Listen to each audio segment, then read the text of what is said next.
Trending topics நேரில் கொண்டுக்குங்க. சமீபத்தில் வந்து பார்த்தீங்கன்னா எச் ராஜா வந்து பார்த்தீங்கன்னா பாஜகவோட ஒரு முக்கியமான ஒருத்தர். ஸோ இவர் வந்து பார்த்தீங்கன்னா திருப்புரம் குன்றம் வழியாக வந்து செல்ல ட்ரை பண்ணியிருக்காப்புல.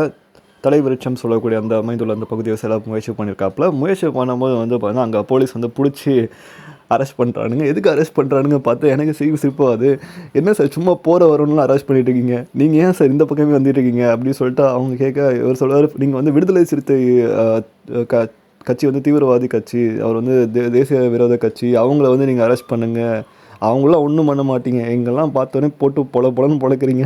அவர் பேச தோணையை பார்த்தா அவர் கை நீட்டி பேசினா கூட எனக்கு சிரிப்பு தான் வருது. ஸோ அந்த மாதிரி ஒரு இது நகைச்சுவாக பார்க்குற மாதிரி தான் இருக்குது. உண்மையே வந்து பார்த்தா அவர் சொல்கிறது, இது வந்து ஹிந்து விருது நாடாக நீங்கள் இருக்கீங்க, இதை வந்து நீங்கள் வந்து எப்படி நாங்கள் உங்களெலாம் எப்படி சார் பார்த்தாலே பிடிக்கிறீங்க, பார்த்தாலே அடிக்கிறீங்க, பார்த்தாலே போலீஸ் ஸ்டேஷன் கொண்டு போகிறீங்க, நாய் வண்டியில் ஏற்றுற மாதிரி ஏற்றுறீங்களே சார் அப்படின்ற மாதிரி தான் அவரோட கதைகள் இருக்குது.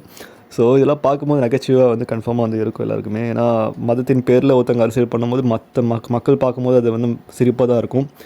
நீங்கள் வந்து அந்த விசிக கட்சியாக இருக்கட்டும் சரி, திமுக கட்சியாக இருக்கட்டும் சரி, அதிமுகவாக இருக்கட்டும் சரி, இல்லை டிவிகே கட்சியாக இருக்கட்டும் சரி, எந்த கட்சியாக இருந்தாலுமே சரி, அவங்க வந்து மாசுன்னு ஒன்று பண்ணுறாங்களா, அந்த மாசுன்றது மக்கள் எப்படி பார்க்குறாங்கன்றது முக்கியம். ஸோ மக்களுக்கு நீங்கள் என்ன பண்ணுறீங்கன்னா பார்ப்பாங்க தவிர, மதத்தின் பேரில் அரசியல் பண்ணுறது, கந்தன் மலைன்னு சொல்லிட்டு படம் எடுக்கிறது, அதெல்லாம் வந்து நீங்கள் வழிபடுற அவங்க இறைவன் பேர்லேயே வர அரசியல் பண்ணுறது, அதெல்லாம் ரொம்ப கேவலமாக இருக்குது. ஸோ மக்களுக்கு அதை என்ன பண்ணணுமோ அதை மட்டும் நல்லது பண்ணிங்கன்னா கன்ஃபார்மாக யாருமே எதுவுமே உங்களை டிஸ்டர்பே பண்ண போதில்லை. ஸோ இதை பற்றி உங்களோட கருத்து கமெண்ட் பண்ணுங்கள். மேலும் லைக் பண்ணுங்கள், ஷேர் பண்ணுங்கள், சப்ஸ்கிரைப் பண்ணுங்கள், மறக்காமல் லைக் பண்ணுங்கள். மகிழ்ச்சி.